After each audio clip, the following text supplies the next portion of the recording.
12 जून 2025 गुरुवार के दिन अहमदाबाद से लंदन जाने वाली एयर इंडिया फ़्लाइट का जो एक्सीडेंट हुआ है उसने भारत ही नहीं बल्कि पूरे विश्व को शोक के दरिया में डुबो दिया। फ़्लाइट में सवार 230 यात्री 11 फ़्लाइट क्रू मेंबर्स अकाल मृत्यु को प्राप्त हुए।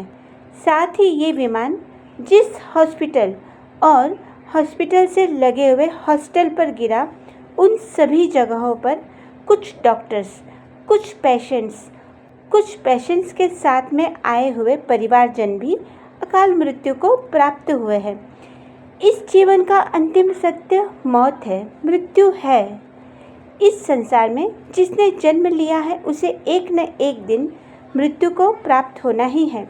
लेकिन इस दुर्घटना में जहाँ कुछ छोटे से बच्चे अकाल मृत्यु को प्राप्त हुए, वहीं कुछ बाल्यावस्था वाले बच्चे थे, कुछ कॉलेज में पढ़ने वाले युवा थे, कुछ ऐसे भी यात्री थे जिनकी कुछ समय पहले ही शादी हुई थी, और इसके अलावा कुछ ऐसे यात्री थे जो अपने उम्र के तीसरे पड़ाव पर यानी 50+ उम्र के यात्री भी थे।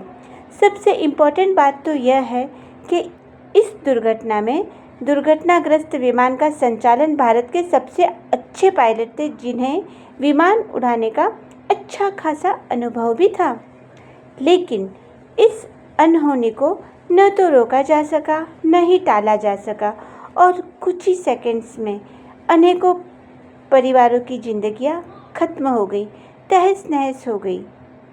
मैं हेमा महेश शर्मा इस दुख की घड़ी में समस्त मृत आत्माओं की आत्मा की शांति के लिए प्रार्थना करती हूँ।